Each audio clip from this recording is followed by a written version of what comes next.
السلام علیکم، کیسے ہو بچوں؟ آج میں آپ کے لیے بہت اچھی کہانی لے کر آیا ہوں۔ آپ کو بتاؤں گا ایک بیوقوف گدھا۔ اس کی کہانی ہے، بہت اچھی ہے، دھیان سے سنیں۔ سب بچے بیٹھ جائیں اور اس کو دھیان سے سنیں۔ یہ کہانی اس طرح سٹارٹ ہوتی ہے کہ ایک مرتبہ کا ذکر ہے کہ ایک آدمی کے پاس ایک خوبصورت کتا تھا۔ اس کتے سے بہت پیار کرتا تھا۔ وہ اسے اپنے پاس بٹھا کر کھانا کھلاتا، کتا بھی ہر وقت اس کے پیچھے پیچھے دم ہلاتا پھرتا اور جہاں وہ جاتا ساتھ ہو لیتا۔ آدمی کے پاس ایک گدھا بھی تھا جو دن بھر بوجھ اٹھاتا اور رات کو اکیلا جگہ پر پڑا رہتا۔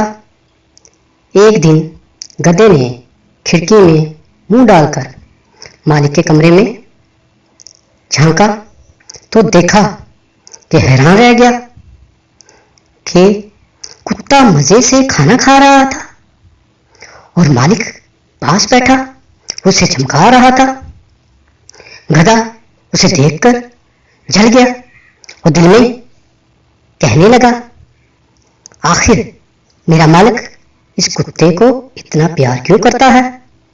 میں دن بھر سخت محنت کرتا ہوں اور کتا صرف دم ہلاتا، ادھر ادھر اچھلتا کودتا۔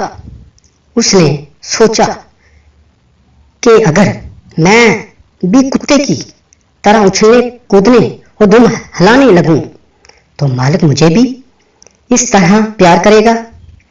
یہ خیال کر کے گدھا ڈچکو ڈچکو کرتا اور دم ہلاتا جھومتا مالک کے کمرے میں گھس گیا۔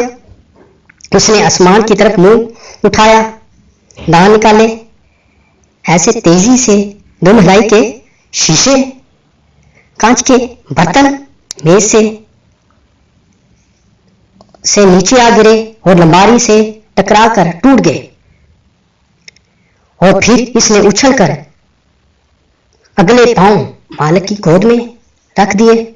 مالک گدھے کی اس حرکت کو دیکھ کر حیران پریشان ہو گیا اور خیال کیا کہ گدھا پاگل ہو گیا۔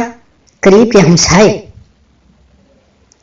بھاگے بھاگے آئے گدھے کی حرکت اور چیخ و پکار سن کر۔ ان کو بھی یقین ہو گیا کہ گدھا پاگل ہو گیا ہے۔ انہوں نے گدھے کو مار مار کر گھر سے نکال دیا۔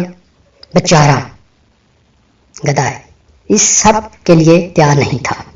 دل میں کہنے لگا، جو کتا کرتا ہے وہی میں بھی کیا، مگر وہ اسے پیار کرتا ہے، مجھے مارے، یہ کہاں کا انصاف ہے۔ ہاں جی بچوں، کیسی لگی آج کی کہانی؟ آپ لوگوں کو ضرور پسند آئی ہوگی۔ اگلی بار پھر نئی کہانیوں کے ساتھ حاضر ہوں گے۔ تب تک کے لیے اللہ حافظ۔